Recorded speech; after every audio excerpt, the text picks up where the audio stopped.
লেবাননের হিজবুল্লাহকে সর্বোচ্চ শক্তি দিয়ে আঘাত করছে ইসরায়েল। মার্কিন যুক্তরাষ্ট্র ও তার অন্যান্য মিত্র দেশগুলো যুদ্ধবিরতি দেওয়ার আহ্বান জানালেও ইসরায়েলের প্রধানমন্ত্রী বেনিয়ামিন নেতানিয়াহু দেশটির সেনাবাহিনীকে লেবাননের সশস্ত্র গোষ্ঠী হিজবুল্লাহর বিরুদ্ধে সর্বোচ্চ শক্তি নিয়ে লড়াই চালিয়ে যাওয়ার জন্য বলেছেন। লেবাননের স্বাস্থ্য মন্ত্রণালয় জানিয়েছে, বৃহস্পতিবার ইসরায়েলি বিমান হামলায় কমপক্ষে 92 জন নিহত হয়েছে। গত সোমবার থেকে সেখানে হামলা বেড়ে যাওয়ায় আরও শতাধিক নিহত হয়েছে।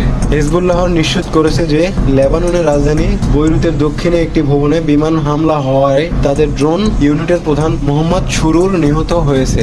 সোমবার থেকে দেশটির ইসরায়েলি হামলার তীব্রতা নাটকীয়ভাবে বেড়ে যাওয়ায় ইসরায়েল ও লেবাননের হিজবুল্লাহর মাঝে সর্বাত্মক আশঙ্কা দেখা যাচ্ছে।